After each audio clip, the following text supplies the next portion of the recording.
Hai Sobat Investor, selamat datang di Islam Invest dan kali ini kita akan membahas saham PGN ya, Perusahaan Gas Negara (TBK) dengan kode ticker PGAS diperdagangkan di Bursa IDX. Ini adalah situs resminya ya, kita lihat dulu sekilas sejarah mengenai perusahaan gas negara. Resmi menjadi perusahaan gas negara pada tanggal 13 Mei 1965. Dan sejarahnya itu sendiri itu didirikan pada tahun 1859, ya udah lama sekali. Dan yang mendirikan PGN itu bukan pemerintah Indonesia, melainkan adalah perusahaan swasta Belanda ya, Sobat Investor ya, bernama firma LJN Eindhoven & Co Gravenhage. PGN baru ditetapkan sebagai perusahaan negara pada tanggal 13 Mei 1965 ya. Jadi sejak tahun 1869 sampai 1965 itu PGN itu dimiliki oleh Belanda. Baru tahun 1965 itu diubah namanya jadi perusahaan negara. Sedangkan di tahun 1994 perluasan bisnis dan ekspansi PGN diikuti pembentukan anak usaha PT Transportasi Gas Indonesia. Jadi mulai mencakup bidang transportasi. Dan saham PGN dicatatkan di Bursa Efek Indonesia pada tanggal 15 Desember 2003. Listingnya sudah cukup lama ya, sejak tahun 2003. Kegiatan usahanya sendiri cukup banyak ya, yaitu meliputi bidang hulu, ada transportasi gas, ada telekomunikasi, ada pengelolaan properti, ada liquefied natural gas, fasilitas floating storage dan regasification terminal, bidang hilir, dan ada rekayasa teknik. Bidang usahanya itu cukup banyak. Sedangkan anak usahanya sendiri, kita lihat anak usaha dari PGN itu cukup banyak ya. Ada PT Transportasi Gas Indonesia, PT Pegas Telekomunikasi Nusantara, PT PGN Solution, PT Nusantara Pegas, PT Saka Energi Indonesia, PT Gagas Energi Indonesia, PT Banten Gas Sinergi, PT PGN LNG Indonesia, ada PT Telemedia Dinamika Sarana, PT Permata Karya Jasa, PT Widarman Dripa Nusantara, PT Solusi Energi Nusantara, PT Kalimantan Jawa Gas, PT Permata Graha Nusantara, dan PT Pertamina Gas. Jadi anak perusahaan dari PGAS itu juga cukup banyak. Sedangkan kantornya juga tersebar di seluruh Indonesia ya. Sedangkan kita lihat sekarang siapa sih pemegang saham dari perusahaan gas negara itu sendiri. Kita lihat dari situs Stockbit ya. Di bagian profile, di sini akan terlihat bahwa saham PT Gas Negara itu dimiliki sebesar 56,96% itu oleh PT Pertamina. Jadi jelas ya di sini bahwa perusahaan gas negara itu adalah anak perusahaan dari Pertamina. Saham yang beredar di publik itu sekitar 43,04%. Jadi cukup besar juga persentasenya ya, sampai 43,04%. Sekarang kita lihat dari pergerakan harga sahamnya, Sobat Investor. Diperdagangkan sekarang di hari bursa tanggal 16 April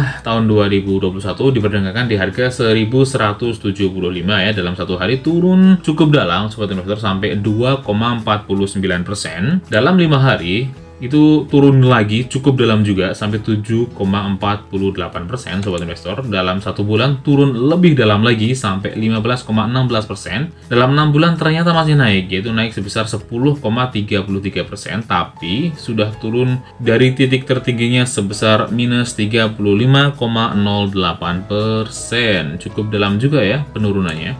Dalam satu tahun masih naik sebesar 40,72%, dan dalam 5 tahun ternyata turun, Sobat Investor. Dalam 5 tahun ternyata turun sangat dalam ya, sampai minus 55,91%. Itu dalam sekali, turun sampai lebih dari separuhnya.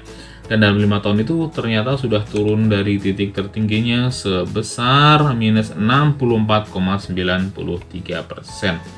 Jadi tren dari perusahaan ini sekarang tuh masih bearish ya, masih turun, meskipun dalam satu tahun ini sedang naik, tergantung dari sudut mana Sobat Investor mau melihat saham perusahaan gas negara ini. Sekarang coba kita lihat dari pendapatan per kuartalnya. Ini sekilas dulu ya, kita lihat itu di kuartal pertama tahun 2020 revenue-nya turun sebesar 0,28%, di kuartal kedua turun lagi sangat dalam sampai minus 34,80%, di kuartal ketiga revenue-nya juga turun lagi sampai minus 33,31%, dan di kuartal keempat belum membagikan laporan keuangannya. Tapi mungkin masih belum diupdate aja. Yang lebih baru yang udah diupdate kita lihat aja sekarang di situsnya Indo Premier. Ini dia laporan keuangannya udah lengkap ya. sampai di kuartal keempat tahun 2020, yang di sini di Google Finance masih belum ditulis, ternyata di Indo Premier sudah ditulis. Jadi kita sekarang membaca pakai laporannya Indo Premier saja, sobat investor. Jadi saham yang beredar itu dari tahun 2014 itu tetap sama, sebesar 24,2 miliar lembar saham, sobat investor. Artinya Pegas ini dia belum melakukan right issue atau stock split ya dari tahun 2014, karena lembar saham yang beredar tetap sama. Tapi ada satu yang menarik di sini, sobat investor, yaitu market capitalnya itu rata-ratanya turun. Nih, di tahun 2014 market capitalnya itu sangat besar sampai 145,4 triliun. Kemudian di tahun 2015 market capitalnya turun sampai hampir separuhnya, sampai di 66,5 triliun. Di tahun 2016 itu turun dikit lagi menjadi hanya 65,5 triliun. Di tahun 2017 turun lagi menjadi 42,4 triliun. Di tahun 2018 naik tipis sampai 51,4 triliun. Tahun 2019 naik dikit lagi sampai 52,6 triliun. Dan di tahun 2020 turun sangat dalam lagi market capitalnya sampai hanya menjadi 28,5 triliun. Yang artinya, sobat investor, dari tahun 2014 nih, 1, 2, 3, 4, 5, 6 tahun. Dari 6 tahun, itu ternyata market capitalnya itu sudah turun sangat jauh, lebih kecil ya, turun sangat jauh dari 145,4 triliun menjadi hanya 28,5 triliun. Wow, itu turun sangat dalam sekali, sobat investor. Bayangin. Jadi bisa disimpulkan bahwa perusahaan gas negara itu adalah perusahaan yang menurut market capitalnya itu perusahaan yang tidak berkembang, tapi malah menyusut dari market capitalnya ya, karena semakin turun. Next, kita lihat dari kas. Ini kasnya ternyata juga hampir sama saja, di sekitar 16 triliun, 16, 18, 15, 19, 17, dan 17. Jadi masyarakat hampir sama ya dari tahun 2014 sampai 2020 juga ternyata kasnya mirip-mirip saja. Next, kita lihat dari aset, nggak usah karena aset itu adalah penjumlahan antara modal dengan hutang. Kita lihat saja di equity-nya, yaitu di modalnya. Dan modalnya juga surprisingly, sobat investor, itu juga segitu-segitu saja. Ini tahun 2014 itu modalnya 36,9 triliun, tahun 2015 sebesar 41,7 triliun, tahun 2016 sebesar 42,6 triliun, tahun 2017 sebesar 43,2 triliun, tahun 2018 sebesar 46, sempat naik cukup tinggi, tahun 2019 turun menjadi 45, dan di tahun 2020 ini turun lagi menjadi 41,7 triliun ya modalnya atau equity-nya. Jadi ya tipis-tipis saja. Dari tahun 2014 sampai tahun 2020 itu hanya naik dari 36,9 ya 37 deh kita buletin menjadi hanya 41,7. Jadi dari 6 tahun itu modalnya hanya naik sebesar 4,7 triliun saja dalam waktu 6 tahun. Itu menurut saya sangat sedikit kenaikannya. Sedangkan kita cek dari long term aja deh. Dan ternyata long termnya atau utang jangka panjang dari perusahaan gas negara itu yang naik sangat signifikan. Kita lihat ya, tahun 2014 itu hutang jangka panjangnya sebesar 22,6 triliun, sobat investor. Di tahun 2015 hutang jangka panjangnya melesat sampai 38,7 triliun ya. Jadi hutang jangka panjangnya naik hampir 2 kali lipatnya dari tahun 2014 ke 2015. Kemudian di tahun 2016 masih sama, turun tipis saja, yaitu hanya sebesar 38,3 triliun. Di tahun 2017 hutangnya turun tipis menjadi 35,8 triliun. Di tahun 2018 naik lagi menjadi 45,4 triliun, dan di tahun 2019 turun tipis lagi menjadi 41,9 triliun, dan di tahun 2020 ternyata utang jangka panjang yang naik lagi menjadi 47,49, yang artinya dalam 6 tahun dari tahun 2014 sampai tahun 2020 akhir tahun ya, itu hutang jangka panjangnya malah meningkat sebesar lebih dari 2 kali lipat, yaitu dari 22,6 triliun melesat mencapai menjadi 47,9 triliun.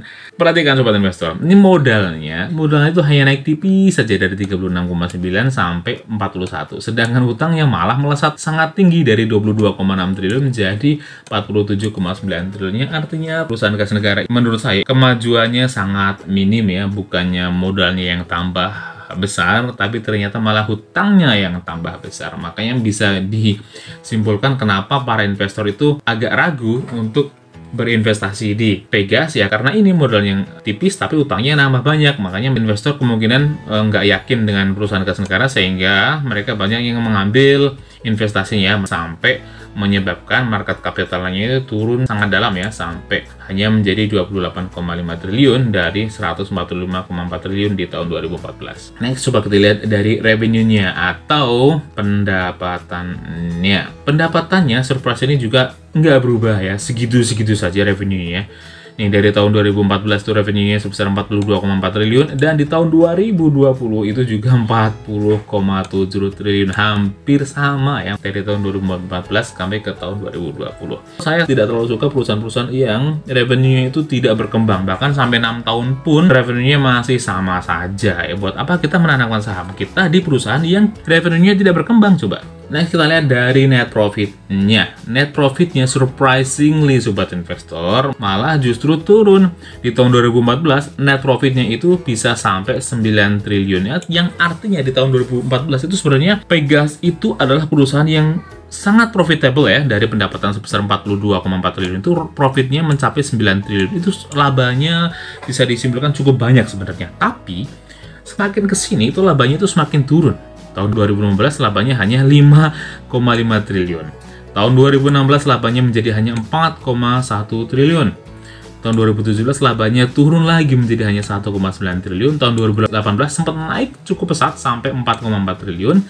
Dan di tahun 2019 turunnya sangat luar biasa sampai hanya 939 miliar saja. Sangat banyak turunnya. Dan bahkan yang lebih menyedihkan sobat investor, di tahun 2020 ini laba bersih dari Pegas itu justru malah minus alias rugi. Rugi sebesar 3,7 triliun.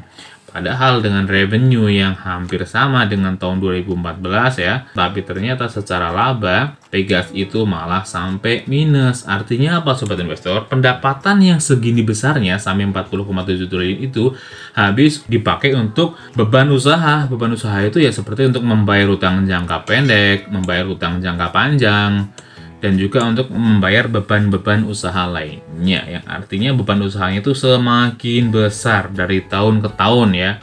Bayangin, dengan pendapatan yang sama, pendapatan 42,4 triliun tahun 2014 itu labanya bisa sampai 9 triliun, itu besar sekali. Sedangkan dengan pendapatan yang hampir sama di tahun 2020 sebesar 40,7 triliun, itu ternyata malah rugi sebesar 3,7 triliun. Itu berita yang kurang bagus menurut saya. Dari kondisi keuangan perusahaan itu bisa disimpulkan bahwa Pegas itu sedang dalam keadaan tidak baik-baik saja. Next, coba kita lihat dari rasio. Rasio menurut price to earning-nya yang simple saja, itu juga ternyata price to earning-nya makin kesini makin kurang bagus. Kita lihat ya, di tahun 2014 PER-nya sebesar 16, tahun 2015 PER-nya sebesar 12, tahun 2016 PER-nya sebesar 15, di tahun 2017 PER-nya sebesar 21, sempat naik cukup lumayan, dan di tahun 2018 sebenarnya PER-nya itu cukup murah, yaitu hanya sebesar 11,62 kali saja di tahun 2018 ya. Tapi di tahun 2019 langsung melonjak PER-nya menjadi sangat mahal sampai 55,90 kali. Dan bahkan di tahun 2020 ini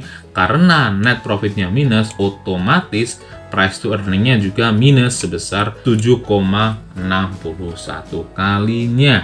Ini bayangin, perusahaan yang memonopoli gas di Indonesia, perusahaan milik negara, kok ya masih juga rugi, bahkan PER-nya minus. Kalau saya pribadi, saya tidak terlalu suka dengan perusahaan yang modelnya seperti ini. Sedangkan PBV-nya turun, untungnya turun, yaitu di tahun 2014 itu sebesar 3,95 dan sekarang hanya sebesar 0,68 saja. Sedangkan return on equity-nya juga ini minus ya, minus 8,96%. Return on assetnya juga minus 3,51%. Terakhir kita cek dividennya. Surprisingly sobat investor, di tahun 2020 itu masih membagikan dividen sebesar Rp41,56 per lembar saham. Yang artinya dari tahun 2009, 10, 11, 12, 13, 14, 15, 16, 17, 19, 20. Dari tahun 2009, data yang paling lama yang ada di situs Stockbit sampai tahun 2020 itu perusahaan gas negara itu selalu rutin membagikan dividen. Ya, itu wajar karena dividen itu adalah salah satu bentuk sumbangsih dari BUMN kepada pemerintah. Ya pastinya kalau nggak ada dividen, pemerintah mau dapat dana dari mana kan? Makanya tetap saja perusahaan gas negara itu membagikan dividen ya dengan yield yang cukup besar, surprise ini yaitu sampai 3,5%. Ini kan adalah laba tahun 2019 ya. Kita lihat laba tahun 2019 itu masih ada 939 miliar ya. Dari sini yang tahun 2020 itu dibagi dividennya sebesar 3,5%. Kalau kita lihat nih, dari laba tahun 2020 yang ternyata minus sebesar 3,7 triliun, itu seharusnya sangat berat bagi perusahaan gas negara untuk membagikan dividen di tahun 2021. Jadi kesimpulannya, kalau untuk saya pribadi, saya kurang suka untuk berinvestasi di perusahaan gas negara ya, meskipun ini adalah BUMN, tapi untuk kondisi sekarang itu sedang tidak baik-baik saja ya, karena tahun 2020 dia keuangannya minus, yang artinya secara growth itu perusahaan gas negara itu bukan termasuk growth stock atau perusahaan yang bertumbuh, karena dari tahun ke tahun juga market capitalnya justru turun, yang artinya perusahaan ini tidak bertumbuh, malah justru berkurang ya. Dari segi dividen surprisingly sejauh ini masih bagus, tapi kalau dilihat dari keuangannya sangat berat bagi perusahaan gas negara untuk membagikan dividen di tahun 2021. Jadi secara growth tidak bisa, secara dividen juga tidak cocok. Secara value investor bagaimana? Secara value investor juga kurang cocok. Kenapa? Karena pairnya minus. Seorang value investor yang benar-benar true atau value investor sejati itu tidak akan suka dengan perusahaan yang price to earning-nya minus. Jadi, kesimpulannya, perusahaan gas negara itu kalau menurut saya itu tidak cocok diinvestasikan baik secara growth, secara value, atau secara dividen ya. Menurut saya satu-satunya yang masih cocok hanya tersisa para trader yang membeli saham hanya menggunakan analisis teknikal saja.